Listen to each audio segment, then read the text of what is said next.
som de graça especial, porque nós estamos viajando pelo livro do Êxodo, acompanhando Moisés no seu encontro com Deus, no seu relacionamento com Deus, discernindo a nossa história para que ela possa se encaixar na história de Deus. E hoje nós vamos parar na estação 7 e vamos ver um curso sobre cuidar de ovelhas. Moisés pastoreava o rebanho de seu sogro Jetro, que era sacerdote de Midian. Êxodo capítulo 3, versículo 1. Quando Moisés iniciou seus estudos no colégio de peregrinação no deserto, quanto ele sabia sobre Deus?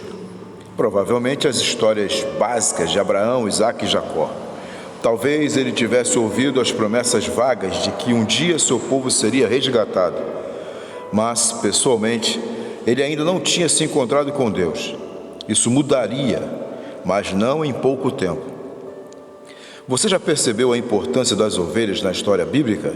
Considere que Abraão, Isaque e Jacó todos foram pastores. Os hebreus foram separados dos egípcios porque eles eram pastores. Davi, é claro, foi um pastor antes de ser um rei. Seu salmo, que começa com "O Senhor é o meu pastor", é amado demais. Jesus chama a si mesmo de o bom pastor. Aliás, essa é a única vez que ele usou um adjetivo para explicar quem ele é. E em seguida conta uma parábola sobre um pastor deixar 99 ovelhas para encontrar uma ovelha perdida. Portanto, não devemos nos surpreender que Deus exigisse de Moisés fazer um curso avançado sobre cuidar de ovelhas. O salmista reconhece a conexão dizendo a Deus: guiaste o teu povo como a um rebanho pela mão de Moisés e de Arão. Salmo 77, versículo 20.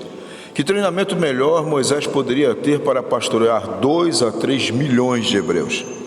Pense sobre a alegria de manter, digamos, umas 100 criaturas lanosas juntas. Um pastor no Oriente Médio caminha na frente de seu rebanho, não atrás. Ele está constantemente preparando lugares para as ovelhas pastarem. Percebeu o detalhe? Ele caminha à frente. Ele está sempre procurando preparar lugares, procurando por um brilho de luz no calor que possa indicar água.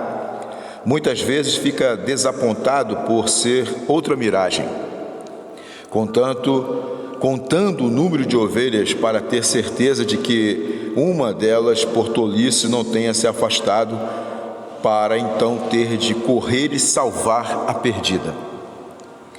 Provavelmente Moisés não percebeu o quão importante era essa fase da vida. Esse rebanho nem era seu. Como ele havia mudado de uma posição elevada, como um príncipe da família real, para ser um humilde pastor. Que viagem, né? Uma transformação tremenda. Será que ele pensava como seria sua recompensa por agir baseado em princípios? Moisés certamente lutou contra o desespero, talvez até mesmo com a depressão. Ele não tinha nenhum futuro certo e não havia nada que ele pudesse fazer a respeito. Ele não possuía nenhuma conta, investimento ou poupança com que pudesse começar um negócio. Não havia indústrias onde ele pudesse encontrar emprego.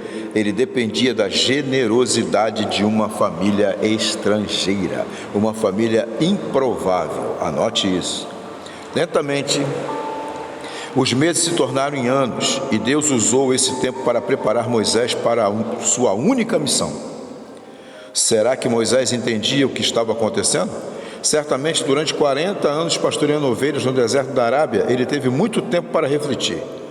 O que Moisés pensava? Sem dúvida, ele sentia saudade de seus parentes no Egito, tanto de seus pais e irmãos naturais, bem como de sua mãe adotiva e do clã real. Moisés pensava muito sobre Deus. Será? Será que Moisés pensava muito sobre Deus?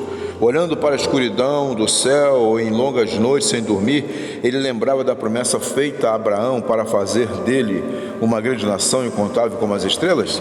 Será que ele pensava sobre isso? Bem, essa promessa fora cumprida, mas não tinha Deus também prometido trazer as pessoas de volta para a terra de Abraão? Onde foi o resgate? Isso era apenas um mito ou uma ilusão? Quanto tempo para sonhar? O que Deus significava no dia a dia de Moisés? Será que ele refletia sobre questões como: será que Deus vê a minha vida miserável de pastorear ovelhas e cabras? E os meus parentes no Egito?